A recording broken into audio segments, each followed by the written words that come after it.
I watched my son stand beside his lawyer and tell the judge I wasn't capable anymore. The room felt refrigerated, like the truth had been sealed in plastic. I wanted to argue. God, I wanted to. But there's a kind of dignity that doesn't beg. And yet, under the sting, there was a stubborn thread of hope in me, thin as fishing line and just as strong. When the judge broke the wax seal on an envelope and paused, his eyes brushed mine. I didn't speak. Something shifted. My name is Eleanor Whitmore. I live in Santa Fe, where the light finds every flaw in a wall and turns it beautiful. Mornings, I pad across cool flagstones, grind beans in an old brass mill, and drink coffee in the courtyard while the fountain murmurs to the lemon tree. I run Whitmore House, a gallery that smells of cedar frames and old varnish. The city calls me exacting. I prefer precise. I have books with notes in the margins, sculptures that lean their weight into quiet corners, and a ledger that balances to the penny, because my mother taught me that money is a language, and mistakes are dialects. Michael used to sit cross-legged on the floor of my office, tracing the grain of the oak with a fingertip. Back then, he asked about artists. Lately, he's asked only about trusts. The last time he came to dinner, he left his phone face down but angled perfectly toward me. "Just in case Dad calls," he joked, and then his smile folded when he remembered. He lifted his glass, and a recording light blinked once and died.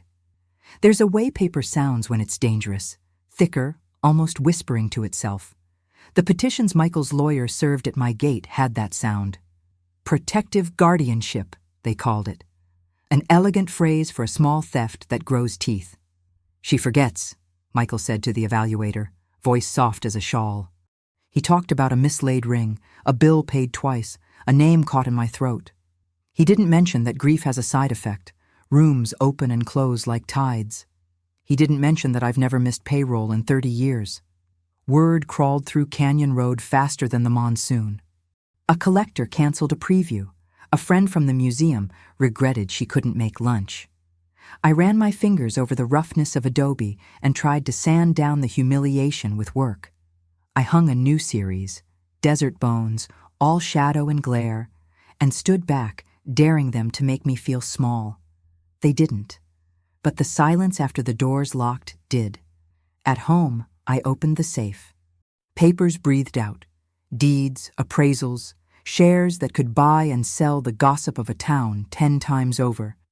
On the bottom shelf sat a long envelope my late husband had sealed in a lawyer's office years ago. In his neat hand, "To be opened only if trust is broken." The phrase had once felt melodramatic. Now it had a heartbeat. I didn't open it then. Control can be a superstition. Instead, I tucked it back, called a name a board member had once mentioned in passing, a young attorney who didn't like the way power tried to perform itself. Rachel Alvarez. Her office was small, her pen scratched with impatience. She listened without interrupting, which is a rarer gift than money. "We'll need more than indignation," she said. "We'll need a spine made of paper, properly notarized." The courthouse smelled like lemon cleaner and nervousness. On the morning of the hearing, the sky over Santa Fe cinched itself bright, as if refusing to dress in mourning. I wore a silk jacket the color of clean bone and pearls from a woman who taught me to negotiate without raising my voice. Michael didn't look at me as he spoke to his lawyer. He practiced that new calm of his, the one that sounds like care and tastes like ash. When we were called, the room rearranged itself into sides. It always does.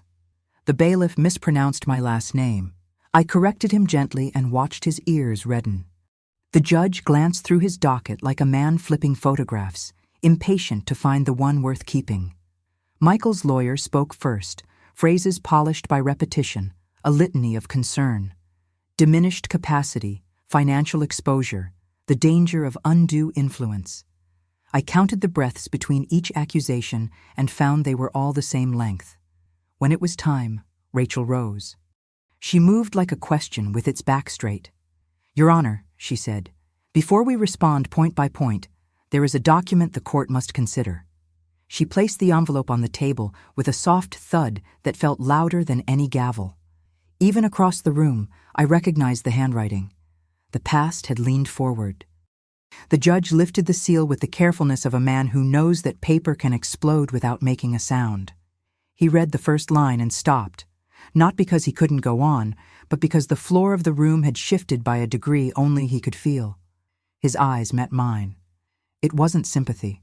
It was recognition, the look people give each other when they smell smoke before anyone else. I held my breath, but not in fear, in preparation. Before the courtroom and the polished shoes that squeaked against marble, there was quiet. The kind of quiet that comes before a storm, learns its own name. My mornings followed a pattern, a sequence I trusted more than most people. Coffee, music, light, always in that order. I'd open the blinds in the living room and let the desert sun hit the silver frames on the mantel, all of them holding pieces of a life I'd curated like an exhibition. Michael's graduation photo still stood there, his smile too wide, his hand on my shoulder like a claim. Santa Fe is built on contradictions. Money wears turquoise and calls it culture. Artists sell pain at a markup. And I, Eleanor Whitmore, floated somewhere in between. Wealthy enough to be envied, solitary enough to be pitied. I learned long ago that generosity attracts hunger. I sponsored galleries, scholarships, restoration projects, and every one of them came with smiles that bit later. But none of it prepared me for my own son's teeth behind a grin. He started calling more often that spring. Always at night, always from a car. "Just checking in," he'd say. "You sound tired, Mom." I'd tell him I was fine, and he'd reply, "You always say that." There was something rehearsed in his concern, like he was memorizing lines for a play I hadn't agreed to act in. When he began dropping by the gallery unannounced, complimenting the paintings he used to ignore, I knew he was building a narrative, and I was its unreliable narrator. The first clue was the doctor's card left on my desk, Dr. Hampton, Geriatric Evaluation Services. I didn't remember requesting it. I didn't remember needing it. The handwriting on the note beneath it was Michael's, a neat imitation of worry. "Just routine, Mom." Routine, like a checkup, like betrayal made casual. A week later, an old friend from the museum called to chat. Her voice had that thin sweetness people use when they're afraid of saying the wrong thing. She asked if I was keeping up with everything. I laughed, told her I was still capable of running my own life. She hesitated, then whispered, "Of course you are, dear," in a tone that meant someone had said otherwise. When Michael arrived that evening, he brought flowers. He never brought flowers. The bouquet was perfect, white lilies, symmetrical, odorless. I asked if there was something he wanted to tell me. He kissed my cheek and said, "You've done so much, Mom. Maybe it's time you let people help you." People. He meant him. I'd built my world on precision. Numbers never lied, contracts had teeth, and art, true art, always revealed its maker's soul. But motherhood had no such logic. It was a canvas painted blindfolded, and I had always chosen to see Michael in light. Even when the shadows started moving, he began attending my business meetings to understand future plans. He charmed the accountant, the board, even my assistant. I overheard him once say, "Mom forgets things sometimes," a whisper soft enough to sound like affection. One night, unable to sleep, I walked through the gallery. The moonlight turned the sculptures into silhouettes of accusation. I poured myself a glass of wine and sat in the office, watching the security cameras flicker. On the screen, Michael's car appeared at the gate. He hadn't called, but the headlights lingered, facing the door like eyes waiting to be let in. I didn't move. I wanted to see how long he'd wait. After 5 minutes, he turned the engine off and got out, phone in hand, filming the entrance as though collecting evidence of neglect. That was when I realized he wasn't planning to save me. He was building a case to own me. The next morning, I called my lawyer, the old one, not Rachel. He'd handled my husband's estate for years. I asked about the trust, about contingencies. His tone turned wary. "Mrs. Whitmore," he said, "your son's filed a preliminary request for guardianship review. It's unusual, but not illegal." The word guardianship landed like a slap. I thanked him, hung up, and stood in my kitchen while the kettle screamed. Outside, the lemon tree trembled in the wind. It was a perfect morning, bright and brittle. I thought of Michael as a boy, pressing wildflowers into my journals. Back then, his hands were gentle. Now, every gesture of his felt like an erasure. Memory is a treacherous painter. It smooths edges that once cut, brightens rooms that were dim. Still, when I think of Michael as a child, I see him barefoot in the courtyard, chasing dust motes through the light. He used to hold up his drawings for my approval, smudged fingerprints of color and pride. "Do you like it, Mom?" he'd ask. I always said yes. Maybe that was my first mistake, teaching him that love was something easily affirmed, rarely questioned. After my husband died, I poured everything into Michael's future. His college, his startup, his house in Denver, each gift a bandage over guilt I didn't want to name. He visited on holidays, called when he needed advice, and I told myself that was closeness. But distance doesn't always measure in miles. Sometimes it's the pause before someone answers your call. The first real crack appeared during a dinner at La Boca. He'd ordered a bottle of wine I couldn't pronounce and talked about protecting legacy. I thought he meant the gallery. Then he said, "Mom, you've done enough. Let me take over the paperwork, the accounts, the taxes. You deserve rest." His tone was gentle, but the words had weight, like bricks laid one by one to build a wall. I smiled, nodded, and changed the subject to the food. The olives were bitter. After that night, small things started to vanish. The spare keys, an old folder from my office, the password list I kept in a locked drawer. I told myself I'd misplaced them. Grief still makes me clumsy. Then came the anonymous emails. Concerned citizen messages to my board, suggesting I was showing signs of decline. One included a photograph of me standing outside the bank, looking lost. I remember that morning clearly. I was waiting for the car to pull up, shielding my eyes from the sun. But the photo told another story, one cropped and captioned to fit his narrative. People believe what confirms their fears. It's easier than questioning their comfort. By the time I realized what Michael was building, he had already laid the foundation, a legal one, clean and hard. One afternoon, the doctor whose card I'd found showed up at my gate. She wore the careful smile of someone walking into a fragile mind. "Just a quick cognitive screening, Mrs. Whitmore," she said. "Your son mentioned you agreed." I hadn't, but I let her in anyway. Pride is loud, but dignity can be strategic. I answered her questions, slow and deliberate, names, dates, sequences, stories. At the end, she frowned, not because I failed, but because I hadn't. "You seem perfectly coherent," she said, almost disappointed. That evening, Michael called. "So, the doctor stopped by," he said lightly. "Routine, remember?" "Yes," I answered, and she was impressed. A pause. "Good, Mom. I'm glad you're doing well." Then the click. The absence. The following weeks were an exhibition of silence. Invitations dried up. My gallery's main investor postponed funding until things settled. Even the housekeeper's tone changed, more cautious, as if I might shatter if spoken to sharply. Michael had succeeded in something worse than humiliation. He'd made doubt contagious.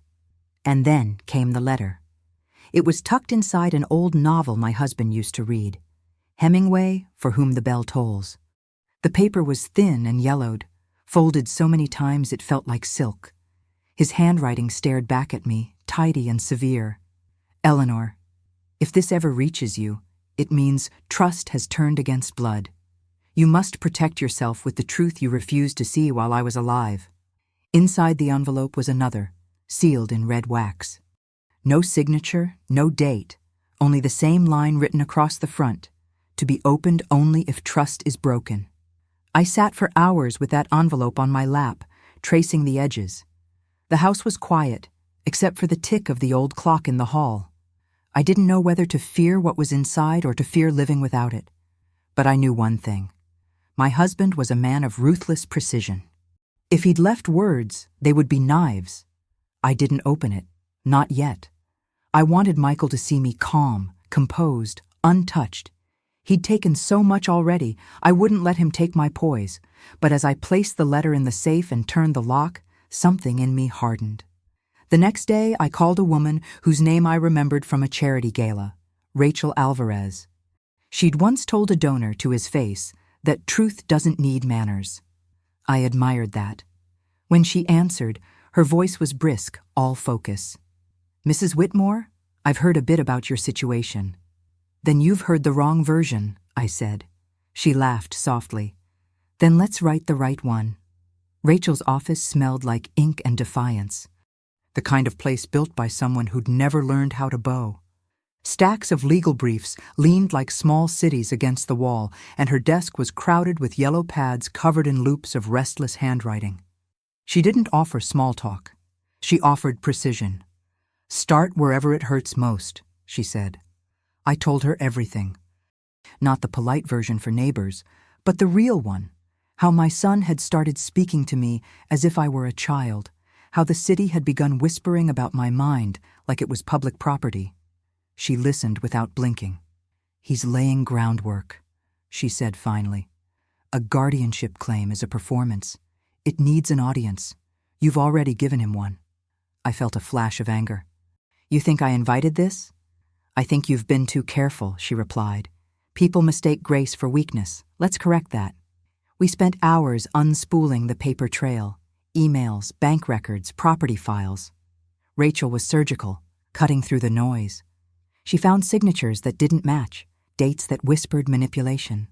"He's not just greedy," she said. "He's organized." Her bluntness steadied me. For the first time in months, I wasn't an old woman defending her sanity. I was a strategist sharpening her weapon.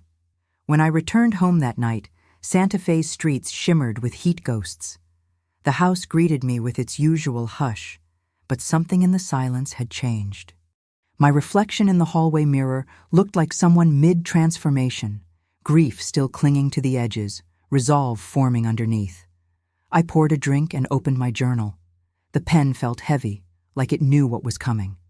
I wrote one sentence: "If trust is broken, let truth be louder." Then I placed the pen beside the envelope my husband had left, still sealed, still waiting. The next morning, Rachel called early. "I've filed for a counter-petition," she said. "We'll need a psychological evaluation. Your idea, not his. We set the terms now."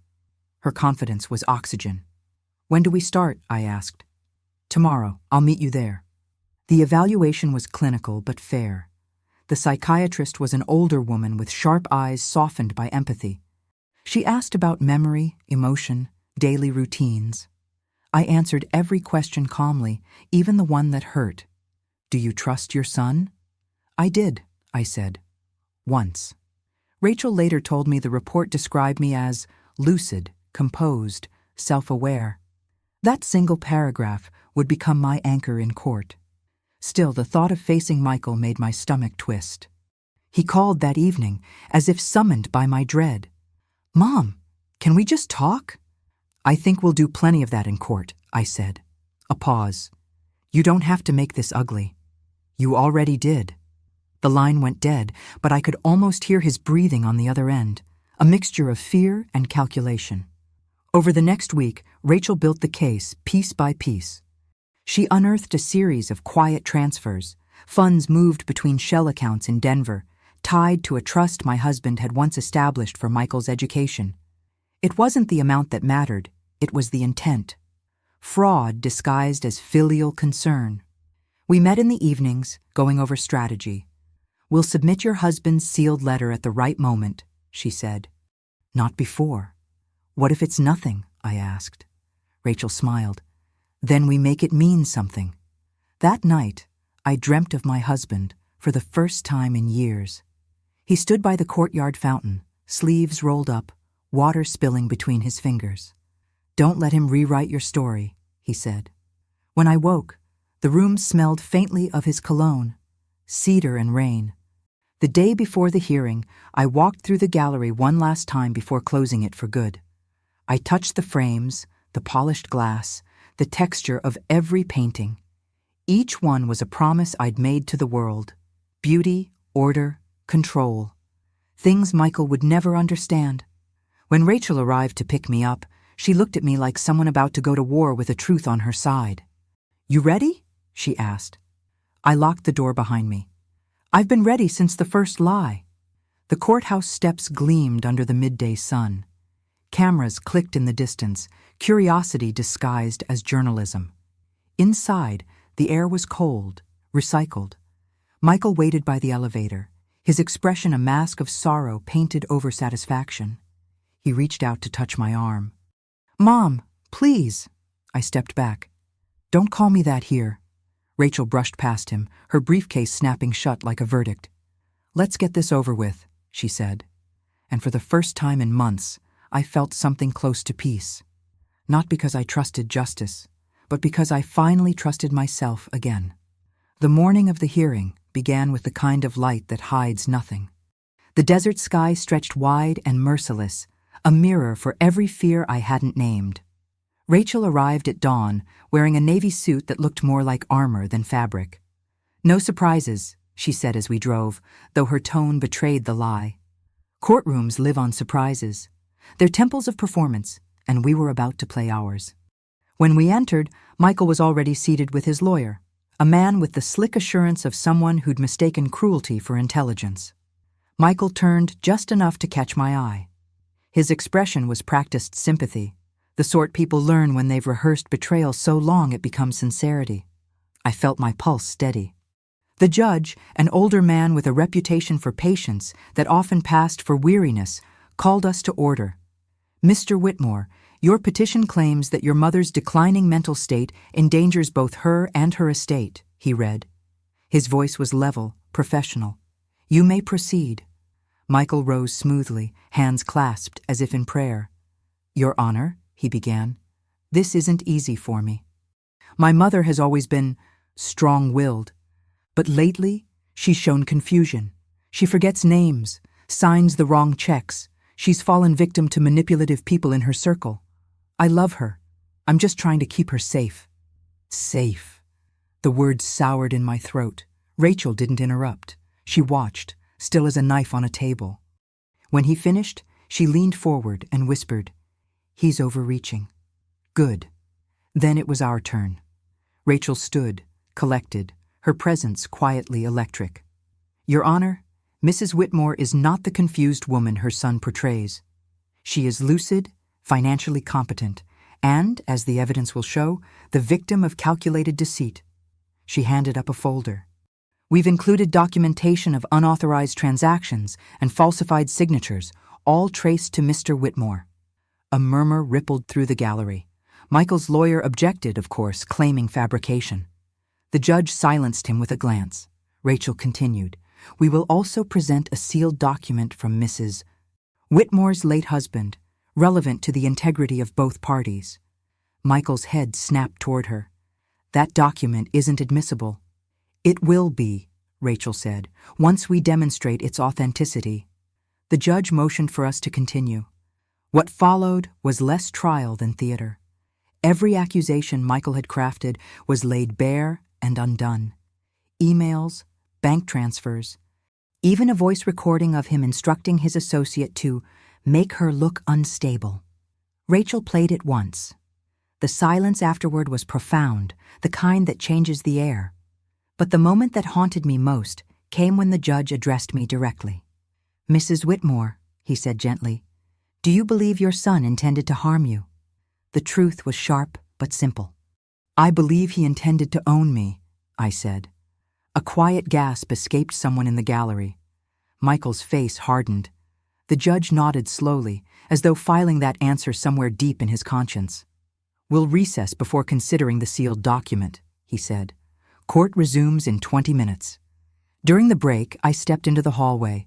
My hands trembled, but not from fear. It was a strange kind of liberation, like finally exhaling after months underwater.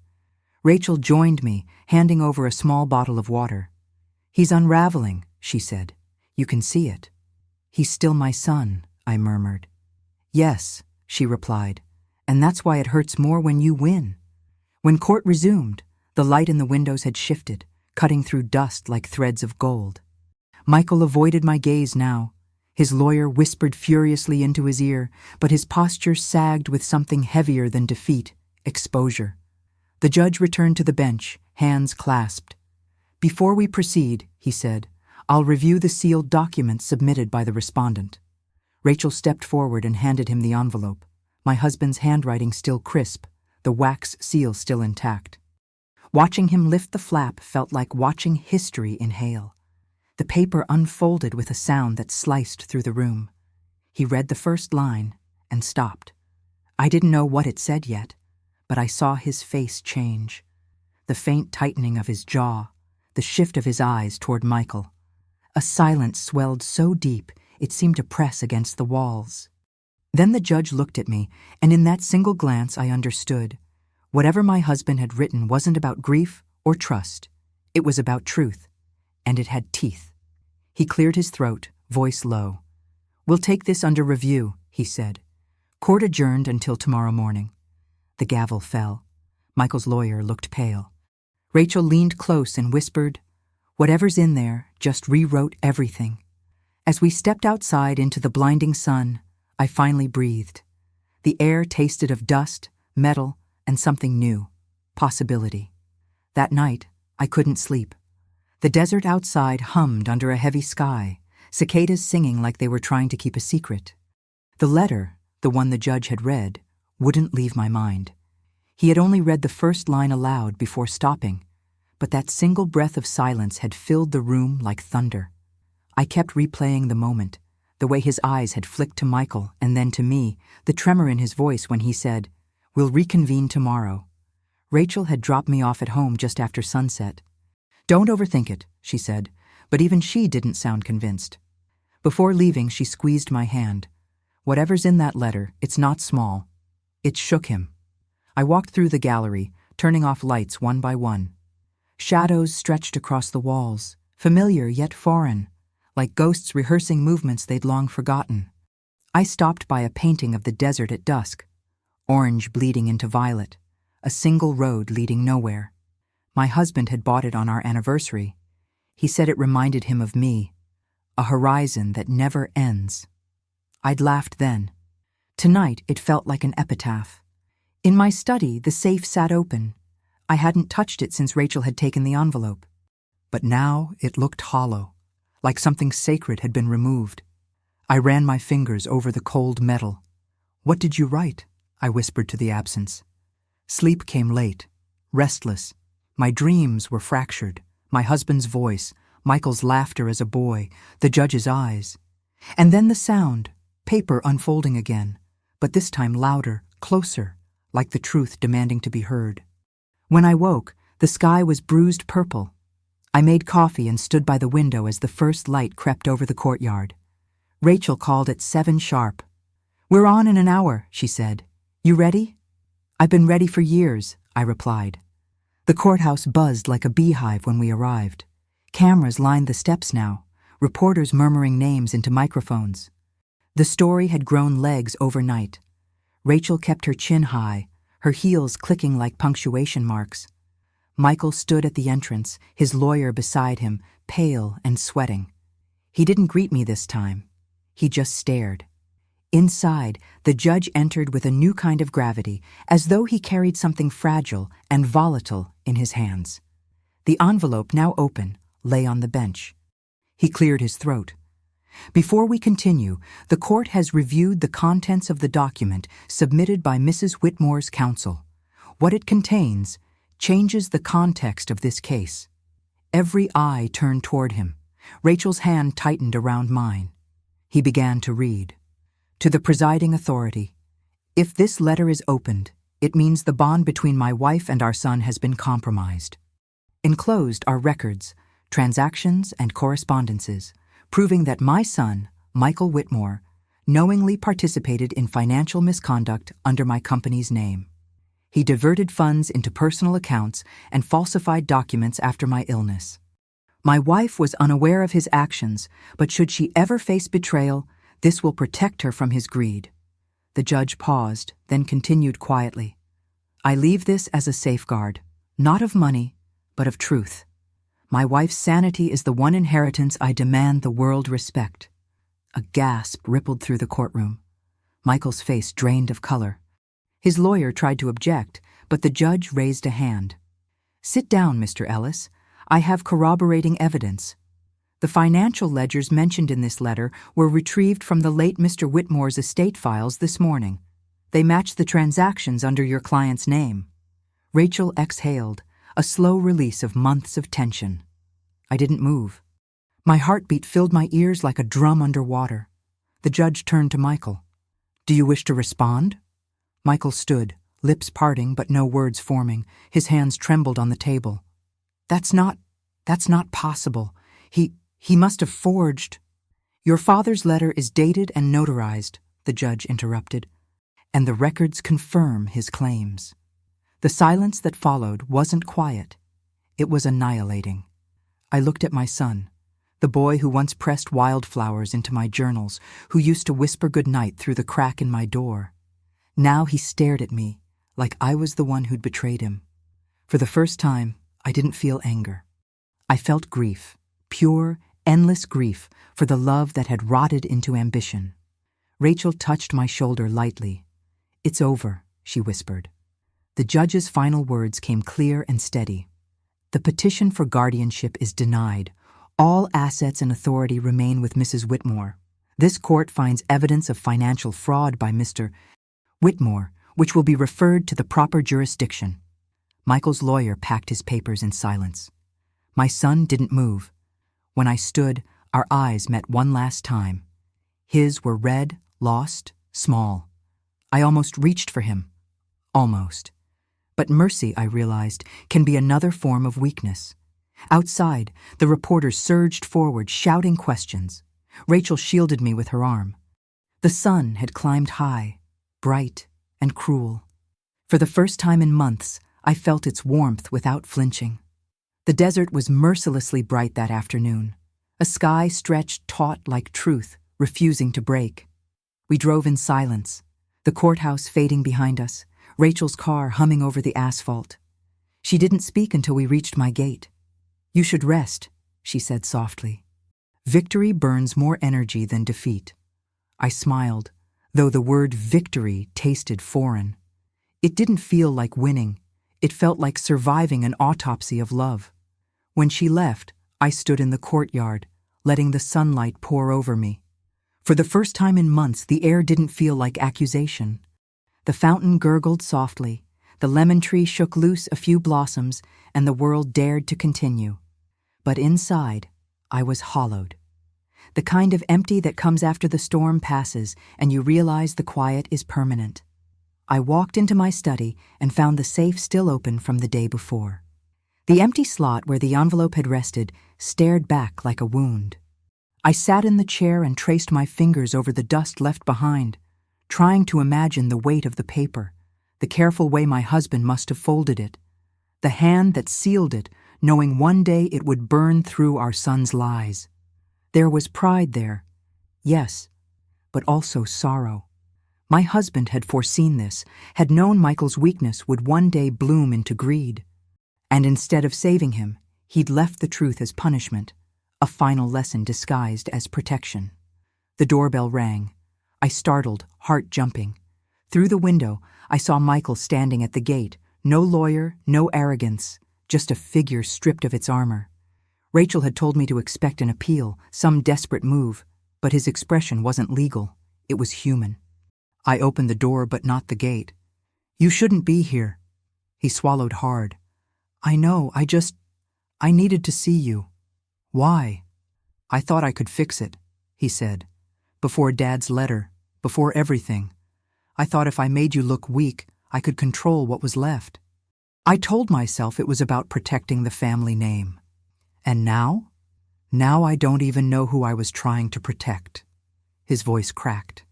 For a fleeting second, I saw the boy he used to be, the one who'd bring me wildflowers and hide under the piano during storms. But ghosts don't come back to live. They come back to haunt. "You lied about my mind," I said quietly. "You made the world doubt me." He nodded. "I know, and I hate myself for it." "You should." The words landed hard between us. He flinched, but didn't argue. For once, Silence was his honesty. I didn't read the rest of the letter, I said. I don't need to. He looked up. Did Dad hate me that much? No, I said. He loved you enough to stop you. The gate creaked as the wind picked up, tossing dust between us. Michael lowered his eyes. I'll leave town. I'll take whatever sentence comes. You'll live with it, I corrected. That's the harder punishment. He nodded once and turned away. The sun caught the edge of his face, and for a moment I saw a reflection of the man he could have been, one my husband might have been proud of. But the moment passed. The road swallowed him. Inside, I poured 2 glasses of scotch, one for me, one for the memory of the man who'd seen further than I ever wanted to. I raised mine toward the empty chair by the window. You were right, I whispered, but I wish you hadn't been. That night, the house felt lighter and lonelier all at once. The phone rang, Rachel checking in. The press is already spinning it, she said. You'll be fine, Eleanor. Fine, I echoed. That's what people say when they've run out of words. After she hung up, I walked outside. The desert smelled of rain that would never come. I looked toward the horizon, where the sky met the sand in a trembling line. Maybe that's all truth ever is. 2 worlds colliding, but never quite touching. And there, beneath the open silence of the night, I realized what freedom really meant. It wasn't the court's verdict or the wealth I'd protected. It was the simple, unbearable gift of still being the one to choose my own loneliness. The next morning came quietly, as if even the sun hesitated to intrude. I woke before dawn, the house still wrapped in the soft hush that follows loss. My hands ached, not from age but from tension, months of clutching at control finally releasing their hold. I moved through each room like a curator of memory, touching objects that no longer needed to defend me. The gallery ledgers, the framed photos, the worn keys to doors no one had the right to open but me. The phone was full of messages, journalists, former friends, acquaintances suddenly reborn as sympathizers. I deleted them all. Pity, I'd learned, was just curiosity with perfume. Only Rachel's name stayed. She'd sent a single text. Press conference optional. I'll handle it. Rest. Instead, I drove. Past the adobe walls, past the sleeping streets of Santa Fe, until the highway stretched into nothing but desert. The landscape shimmered like glass, unbroken and honest. For years I'd thought control was my sanctuary. Money, reputation, precision. But out here, in the stillness, none of that mattered.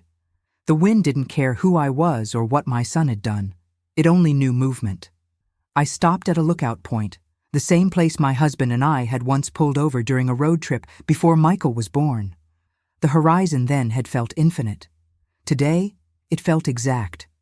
I could almost hear his voice again, low and measured. Truth isn't kind, Eleanor, but it's the only thing that doesn't rot. I sat on the hood of the car and let those words sink in. Maybe that was what the letter had really been. A final act of protection, yes, but also a confession. My husband had known the cost of building walls around wealth, of confusing inheritance with affection.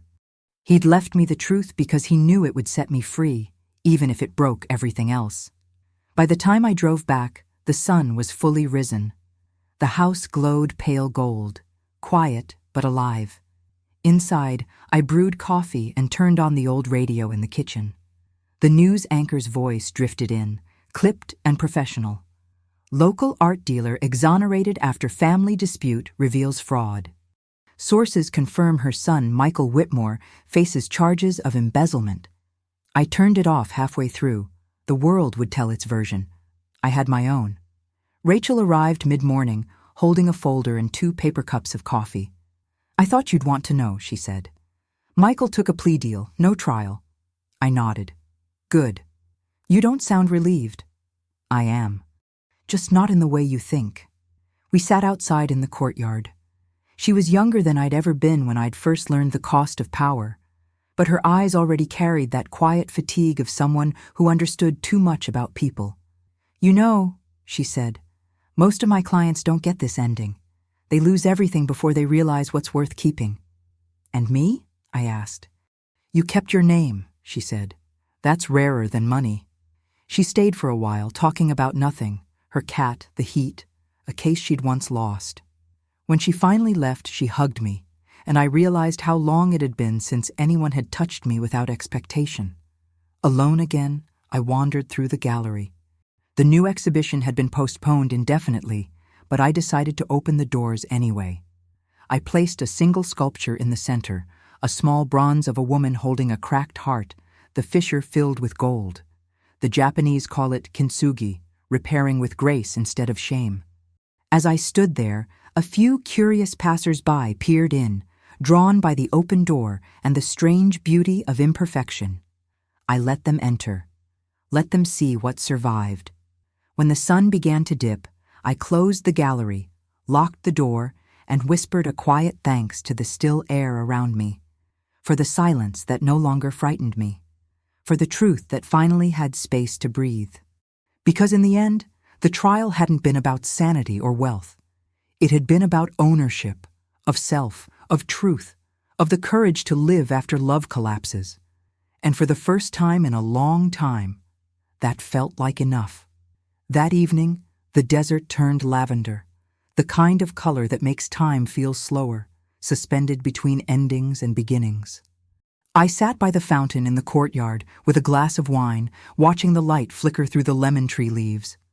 The quiet wasn't heavy anymore. It was clean. It had edges, but they didn't cut. The gate bell rang once. I almost didn't answer. But when I did, it wasn't Michael. It was a young woman holding a small parcel wrapped in brown paper. "Delivery for Mrs. Whitmore," she said, handing it through the gate. "No sender listed, just my name written in my husband's unmistakable handwriting." For a moment, the world tilted. My breath caught. He'd been gone for years. The sealed letter was supposed to have been his last word. Yet here was another, small and weighty, smelling faintly of cedar even through the wrapping. I carried it inside carefully, setting it on the desk as though it might breathe. My fingers hesitated at the edges of the tape. When I finally peeled it open, there wasn't another letter, just a single photograph and a folded slip of parchment. The photo was old, faded at the corners, me, my husband, and a very young Michael standing in front of the gallery's first location. My husband's hand rested on my shoulder, his other on Michael's back, pulling us close. We were all smiling, real smiles, unguarded. The parchment was short, a few lines only. "If this reaches you, then truth has done its work. Forgive him if you can.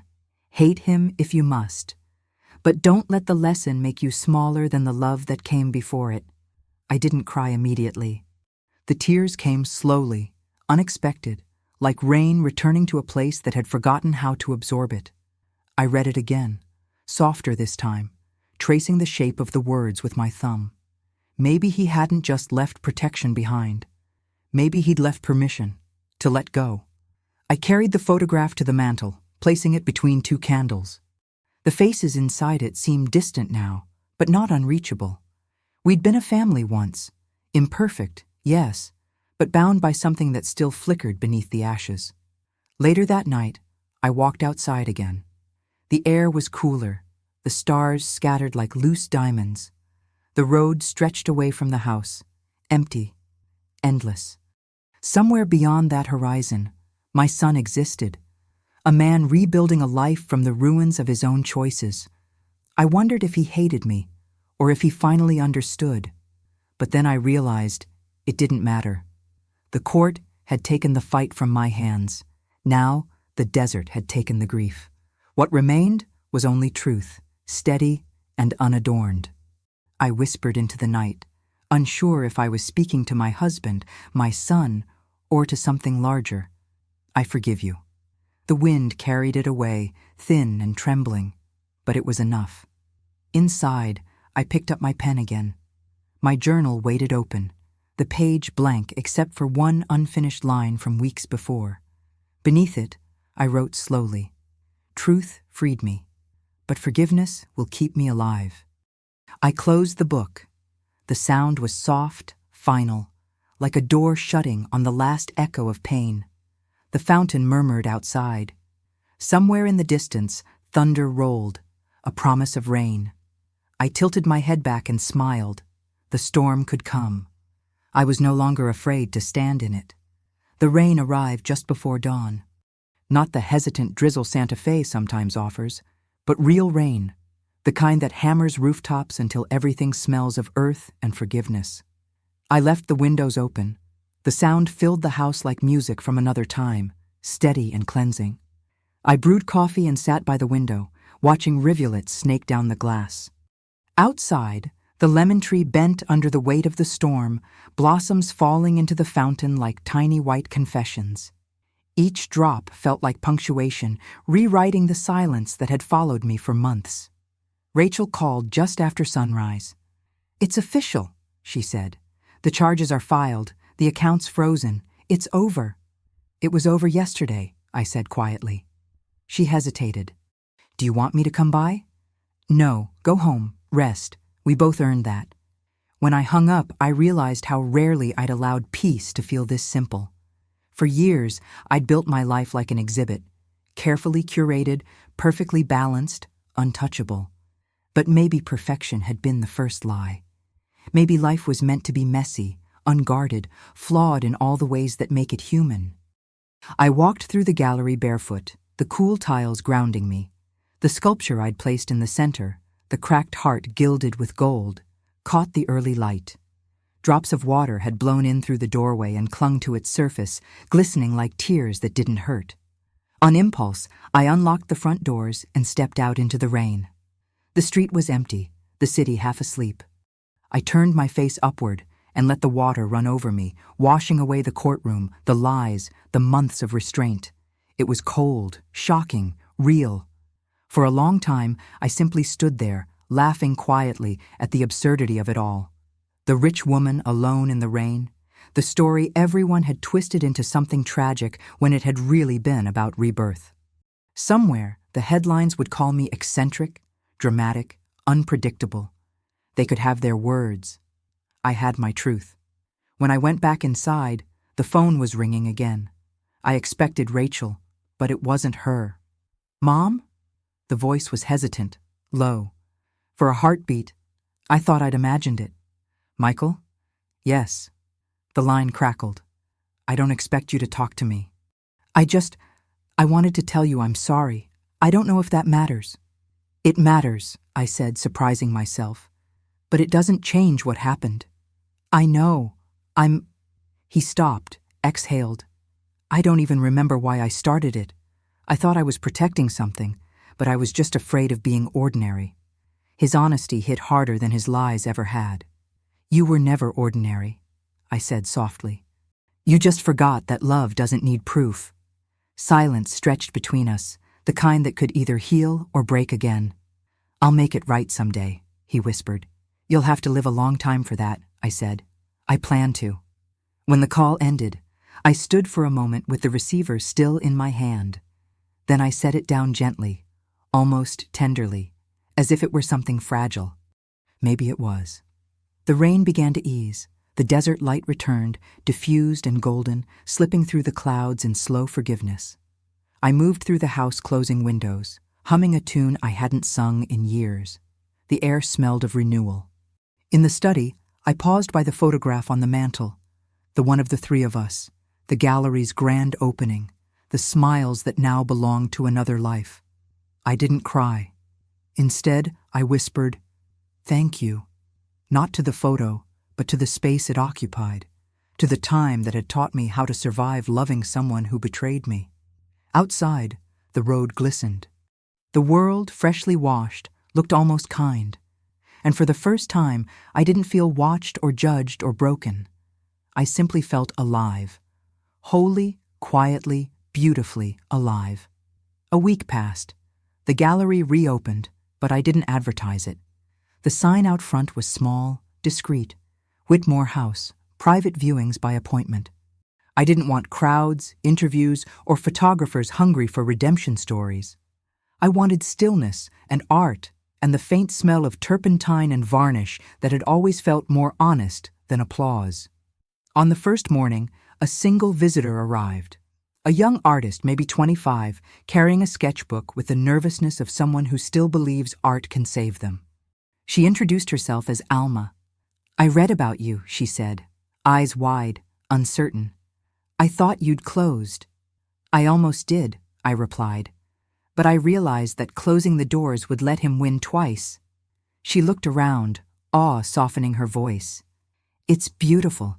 You can feel something in the air, like grief, but calm."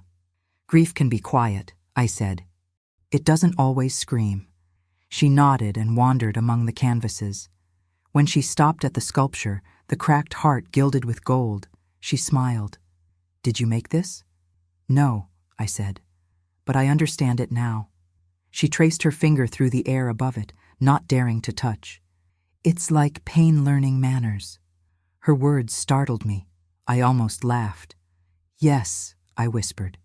"Exactly that." She left a small drawing on my counter when she went.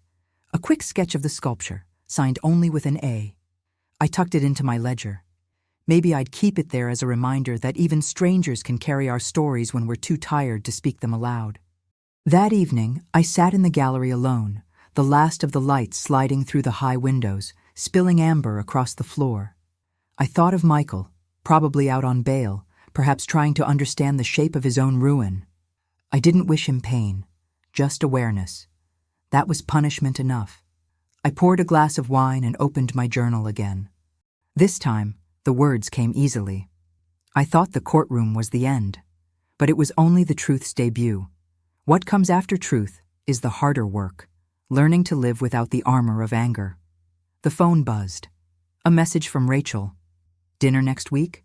No law, no lies, just wine." I smiled and replied, "Only if you let me cook."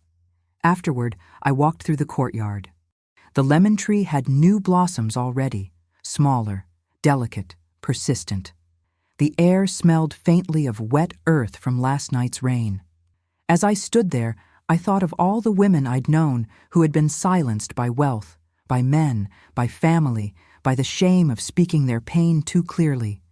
I wished I could tell them that truth doesn't destroy, it excavates. It carves space where healing can live. I whispered into the dusk, "I'm still here."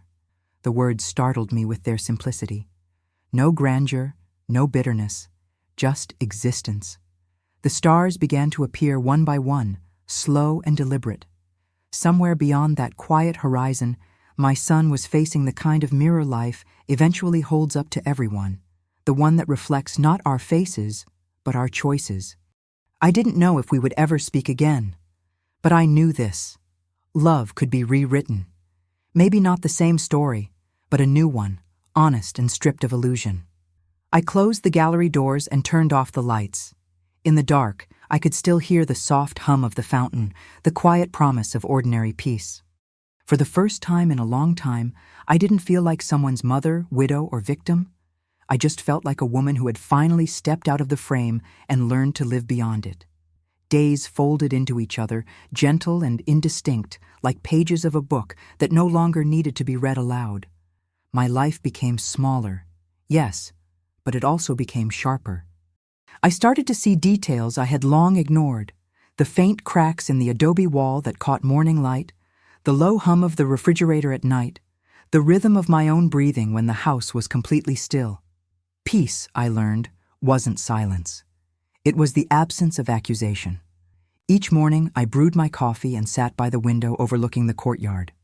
The lemon tree had grown heavy with fruit again, defiant and forgiving. I thought of how long it had stood there, rooted, patient, enduring droughts and floods alike, and wondered if it had ever resented the seasons for changing it. Rachel stopped by one afternoon with paperwork to finalize the gallery's ownership protections. She was barefoot, carrying her shoes in one hand and laughing at herself. "I ran out of the car too fast," she said. I hadn't seen her laugh like that before. It filled the house in a way that almost startled me. "Do you ever get tired of fixing other people's messes?" I asked. She smiled, setting the documents on the table. "Sometimes. But then I meet someone like you, and I remember why it matters." Her compliment sat between us, warm and unhurried. For a long time, I had mistaken solitude for penance. But that afternoon, sitting with Rachel, I realized it could also be sanctuary. After she left, I opened the windows and let the wind move through the rooms, carrying away the old smell of dust and grief. It felt like an unspoken ritual, a quiet blessing on a house that had once held too many secrets. That night, I found myself returning to the envelope that had begun it all. I kept it locked now, not for fear, but for reverence. The letter had done its work. The truth had already scorched the lies clean, but I couldn't bring myself to destroy it. Some truths are meant to remain, not as reminders of pain, but as proof of survival. I took it out, held it a moment, then placed it in a drawer beneath a stack of unpaid invitations and faded photographs. Let it rest there, I thought. The past had earned its sleep. Outside, the sky turned violet again, mirroring that first evening after the verdict. I lit a single candle and watched the flame shiver. The sound of the fountain mingled with the faint hum of crickets. The world was small, but it was enough. I poured myself a glass of wine and whispered to the room. We did it. I didn't mean the trial. I meant the return, the slow, deliberate reclamation of a life that had almost been taken. I picked up my journal and began writing again, the words flowing easier than they had in years. There's a kind of strength that comes only after humiliation, the strength of knowing that no one else's voice defines you. I am my own witness now. The candle burned lower. I thought of Michael again, not as the man who betrayed me, but as the boy who used to count stars from the rooftop, who once told me he wanted to build things that lasted. Maybe, in some strange way, he had. He'd built the collapse that forced me to rebuild myself. The wind outside softened, brushing against the window like an old friend. I closed my journal, turned off the lamp, and let the dark return, not as threat, but as peace.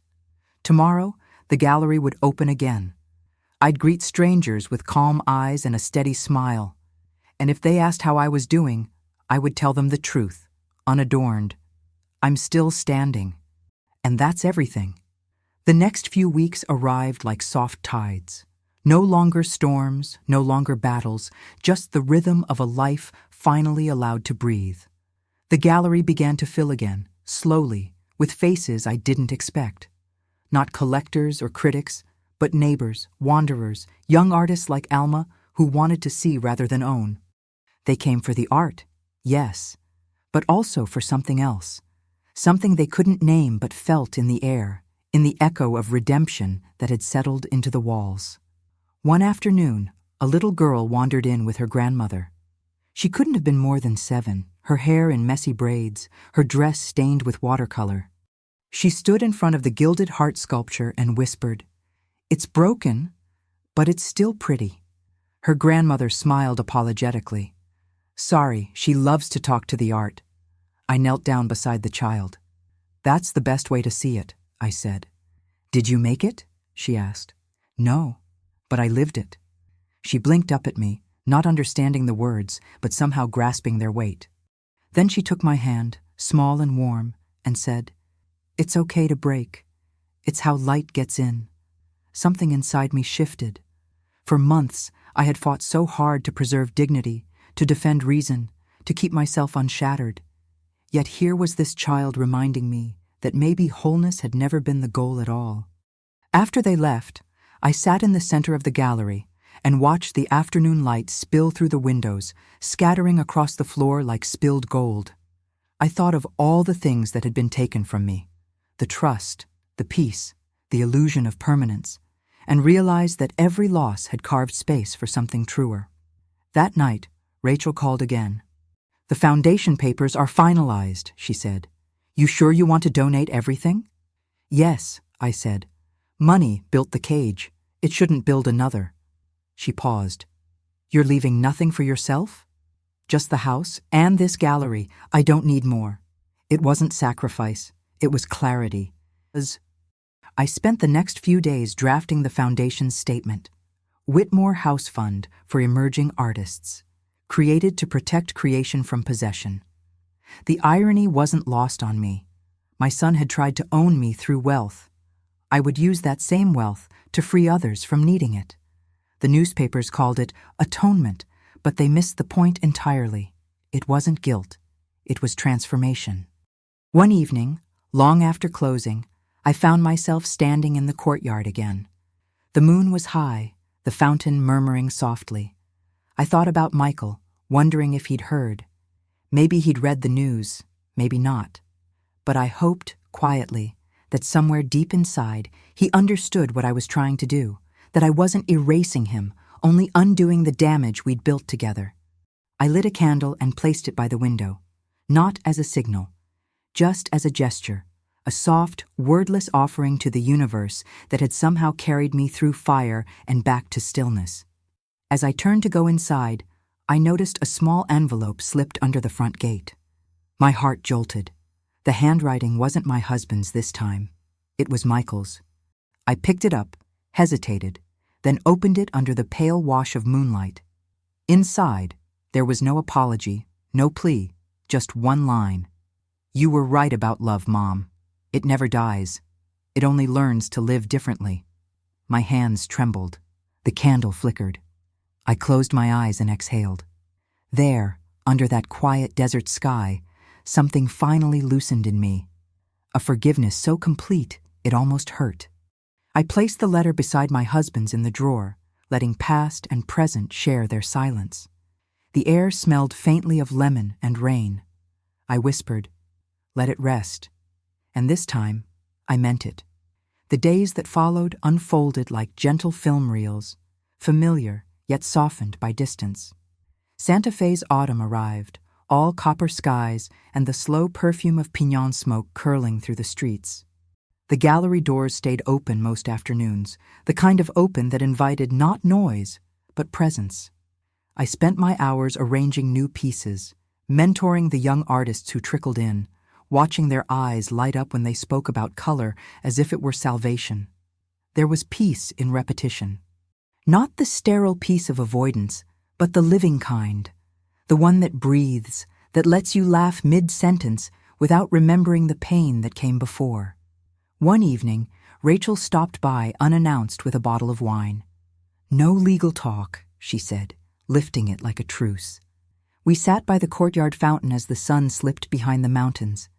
She asked about the foundation, the new artists, whether I ever thought of leaving Santa Fe. "Where would I go?" I said, smiling. "Every road leads back here." She laughed. "You sound content." "I am," I said, though contentment feels suspicious after so much chaos. Like the world forgot to charge me interest for peace. We toasted to survival, to women who don't crumble, to truth that doesn't beg to be liked. Rachel grew quiet after a while. "You know," she said, "I took this case thinking it would be about inheritance. It turned out to be about identity." I tilted my glass. "They're the same thing if you let someone else define them." When she left, I walked her to the gate. The moon had risen full and gold, spilling over the desert like forgiveness in slow motion. I stood there long after her car disappeared, the sound of the tires fading into wind. Inside, I wandered through the gallery again. Each painting felt different now, not decoration, but evidence. Proof that beauty could survive betrayal, that truth could wear color and still look kind. I stopped before the bronze heart, its golden fracture glowing faintly under the lamplight. The child's words from weeks before returned to me. "It's broken, but it's still pretty." I whispered back, "So am I." Later, in my study, I opened my journal one final time. The pages had become a map of scars and revelations. I wrote slowly, savoring every letter. I used to think survival was a solitary act, but maybe it's a conversation between who we were, who hurt us, and who we choose to be next. I closed the book and placed it on the shelf beside the photograph of the three of us. I no longer flinched at our smiles. They were part of the story, not the warning. Before bed, I stepped outside once more. The night was utterly still, the kind of stillness that carries sound farther than it should. Somewhere down the road, a coyote howled, a single echoing note that felt less like threat and more like reminder. The air tasted of rain again. I tilted my face toward it and whispered to the wind, We're almost done, aren't we? The sky answered with silence, vast and gentle. And for the first time since that day in court, I realized I wasn't waiting for anything anymore. The story had stopped being about loss or vindication. It had become something simpler, existence reclaimed. The fountain murmured softly behind me, and I let the sound carry me inside. Tomorrow would come quietly, and I would meet it without fear. Morning arrived soft and golden, the kind of light that doesn't demand attention. It simply blesses what remains. I woke without an alarm, without weight on my chest, and realized the ache that had lived there for so long had finally quieted. The storm had done its work. It had taken what it needed to take and left me with something I hadn't known how to name until now. Peace that didn't apologize for itself. I dressed simply, linen blouse, hair unpinned, and walked barefoot through the gallery. The air smelled faintly of cedar and sun-warmed metal. The bronze heart stood at its center, catching the light like it understood me. Outside, the first visitors were already gathering. Word had spread about the new foundation, about the woman who turned her tragedy into a patronage of hope. I didn't plan speeches anymore. I just opened the doors. They came quietly, reverently. Alma was among them, her sketchbook clutched to her chest. When our eyes met, she smiled shyly. "I brought something for you," she said, handing me a small painting wrapped in paper. When I unwrapped it, I found a portrait, not of me, not exactly, but of a woman standing in a desert wind, her hair unbound, her eyes fixed on something ahead that the viewer couldn't see. The background shimmered with gold cracks that glowed instead of hiding. "It's beautiful," I whispered. "It's you," Alma said. "Or maybe it's everyone who's ever been broken and didn't stay that way." Her words sank into me like sunlight through water. For the first time, I didn't feel the instinct to correct, to deflect. I just nodded and said, "Thank you." As the day unfolded, laughter replaced whispers. The gallery hummed with life again, voices, footsteps, the quiet awe of people seeing themselves in art. I didn't hover like I used to. I let them wander freely. Control had become unnecessary. When evening fell, I closed early and took a walk through town. Santa Fe glowed in its familiar hues, ochre walls, cobalt doors, the scent of roasting chilies drifting from somewhere unseen. People nodded as I passed. Some knew my story, most didn't. It didn't matter. The world had resumed its rhythm, and I had finally found mine. Back home, I poured the last of the wine and stepped into the courtyard.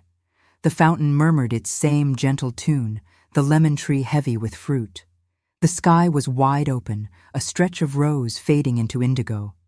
I thought of my husband, of Michael, of all the versions of myself that had lived and died within this house. None of them felt like strangers anymore. I sat with the quiet, the kind that fills rather than empties. There was nothing left to prove, no wounds to defend, just the hum of the night and the soft pulse of being.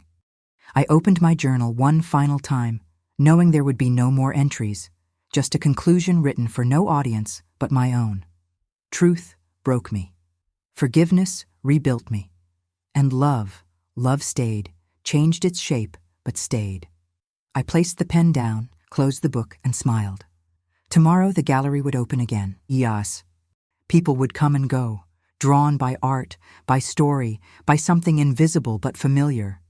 And maybe, somewhere far away, my son would hear of it, not as a scandal or a legacy, but as a quiet testimony that light always finds its way back through the cracks.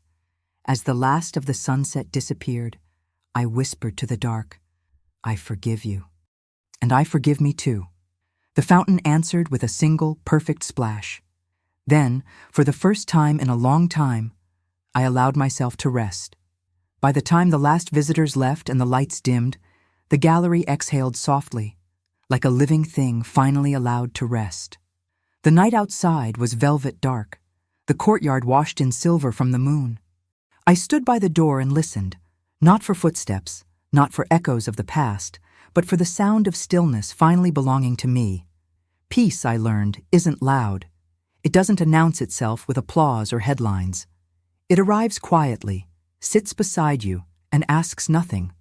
Each morning since the trial, I've chosen that peace again and again, brewing my coffee, opening the doors, letting strangers step into the space that almost became my prison. The world kept moving, and somehow I began to move with it. The photograph of the three of us still stands on the mantel. I don't hide it anymore. I touch the frame as I pass, not to mourn, but to thank it, for everything it gave and everything it took. Love didn't die in that courtroom. It simply changed its form. It became truth, resilience, and a kind of forgiveness that no verdict can command. Sometimes, when the sun hits the bronze heart sculpture just right, the gold veins inside it blaze like a quiet revelation. I see myself in that glow, not flawless, not unbroken, but whole. That's what survival really is, not erasing the cracks, but letting them shine. Leave a comment and tell me where in the world you're listening from. It's beautiful to know these words reach you. And if this story touched you, if it reminded you that truth and love can survive even the hardest storms, hit like and subscribe to the channel. Not for numbers, but for connection. Because every time you do, these stories keep finding the people who need them most. And before you go, the next story is waiting for you right there on the screen. Click it if your heart still has space to feel, because every ending we live through is just the beginning of another truth worth hearing.